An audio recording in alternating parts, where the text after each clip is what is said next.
بسم اللہ والصلاۃ والسلام علی رسول اللہ صلی اللہ علیہ وسلم۔ آج کی ویڈیو میں نواقض وضو یعنی جن چیزوں سے وضو ٹوٹ جاتا ہے ان کا ذکر کیا جائے گا۔ تو جن چیزوں سے وضو ٹوٹ جاتا ہے وہ 8 چیزیں ہیں، ان کو نواقض وضو کہا جاتا ہے کہ ان کی وجہ سے وضو ٹوٹ جاتا ہے۔ سب سے پہلے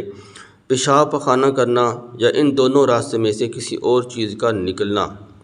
یعنی پیشاب کرنے سے، پخانہ کرنے سے یا اس کی جگہ پر کوئی اور چیز ان جگہوں سے نکل آئے، یعنی کوئی بیماری ہوتی ہے، خون نکل آتا ہے، یا کوئی اور ایسی کوئی معدے میں مسئلہ ہوتا ہے، کوئی چیز ہوتی ہے بعض اوقات ایسی نکلتی ہے، تو کوئی بھی چیز ان دونوں راستوں سے نکل آئے تو اس سے وضو ٹوٹ جاتا ہے۔ نمبر 2، ریخ یعنی ہوا کا چلنا،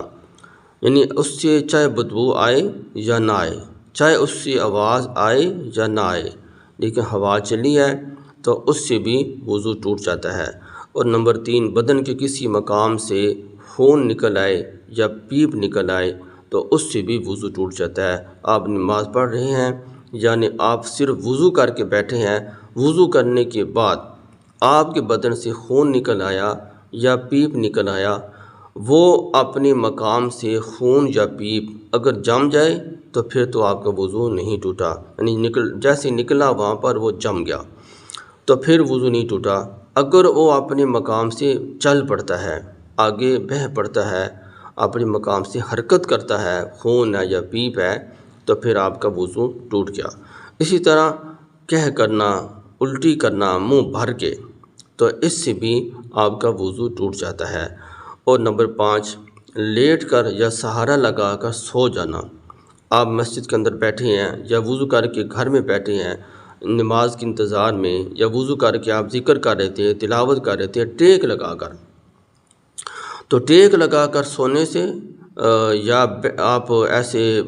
کرسی پر بیٹھے ہیں یا جیسے بھی آپ سہارا لگا کر تکیے کے ساتھ بیٹھے ہیں یا دیوار کے ساتھ ٹیک لگا کر بیٹھے ہیں تو اس صورت میں آپ کا وضو ٹوٹ جائے گا۔ اسی طرح اگر آپ سیدھے بیٹھے ہیں، اتحیات کی شکل میں بیٹھے ہیں یا آلتی پالتی مار کر بیٹھے ہیں، تو چوکڑی مار کر اس طرح اگر آپ سیدھے بیٹھے ہیں اور سو گئے ہیں تو پھر آپ کا وضو نہیں ٹوٹا۔ لیکن اگر آپ ٹیک لگا کر بیٹھے ہیں دیوار کے ساتھ یا تکیے کے ساتھ، سرہانے کے ساتھ، پھر آپ سو گئے تو پھر آپ کا وضو ٹوٹ گیا۔ اسی طرح بیماری یا کسی اور وجہ سے بے ہوش ہو گئے،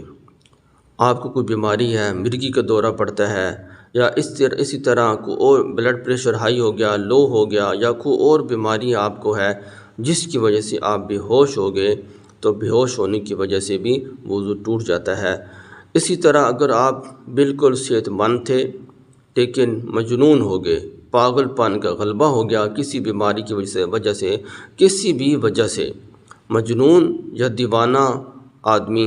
اس کا بھی وضو ٹوٹ جاتا ہے۔ یعنی آدمی مجنون ہو گیا، پاگل ہو گیا، ایسی ادھر ادھر کی باتیں کرنی شروع ہو گیا، وہ اپنے ہوش و حواس کھو بیٹھا، اسے سمجھ نہیں آئی کہ وہ کیا کر رہا ہے، تو ایسا آدمی اپنے جسم پر کنٹرول نہیں رکھ سکتا، اسے سمجھ ہی نہیں لگتی، اس کی عقل معاف ہو جاتی ہے کہ وہ کیا کام کر رہا ہے، تو ایسے آدمی کا بھی وضو ٹوٹ جاتا ہے۔ اسی طرح 8واں نواقض وضو کی نماز کے اندر کہکہ مار کر ہنسنا۔